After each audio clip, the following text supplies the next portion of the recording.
చూస్తే చిరంజీవి గారి తాతగారి ఫోటో ఒకసారి let's have the photo please. Chiranjeevi గారి తాతగారి పిక్చర్ ఇప్పటి వరకు నాకు తెలిసి మేమైతే చూడలేదండి, ఫస్ట్ టైం చూస్తున్నాం. అంజనీదేవి గారి father, the great personality Chiranjeevi గారు. ఒక్క వాక్యం వారి పేరు లేదంటే వారి గురించి చెప్పాలని రిక్వెస్ట్ చేస్తున్నాము, మీ చిన్ననాటి అనుభవాలు ఏదైనా.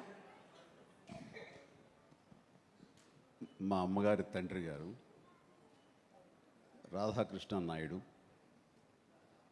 ఆయన నెల్లూరు వాసి, కానీ మొగల్తూరులో సెటిల్ అయ్యి అక్కడ స్టేట్ ఎక్సైజ్ ఇన్స్పెక్టర్గా రిటైర్ అయ్యారు ఆయన.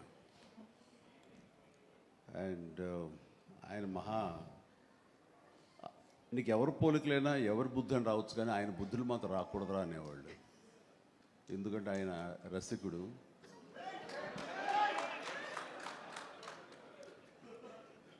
ఇద్దరు ఇంట్లో ఉండేవాళ్ళు, నాకు ఇద్దరు అమ్మమ్మలు. వీళ్ళిద్దరి మీద అలిగితే మూడో వ్యక్తి పాపం ఎవరో ఒక అన్నీ కోల్పోయిన ఒక వ్యక్తి అని జాలి కొలేది ఆవిడకి అతి దగ్గర అయ్యారు ఆయన. అలా మూడు మనకు తెలిసి 4-5 ఉన్నాయేమో మనకు తెలియదు. అందుకని నువ్వు ఈ ఫిలిం ఇండస్ట్రీకి వెళ్తున్నావు, అవకాశాలు ఎక్కువ ఉంటాయి, జాగ్రత్త, ఆయన మాత్రం ఆదర్శంగా తీసుకోవద్దు అన్నారు. నేను తీసుకోలేదమ్మా. చిరంజీవి గారి తాతగారి గురించి తెలుసుకోవడం మాత్రమే కాదు, ఆయన చాలా దాన ధర్మాలు చేస్తారు, మంచి బుద్ధి వచ్చింది, అది ఒక్కటి కొంచెం అందిపుచ్చుకున్నాను. ఓకే.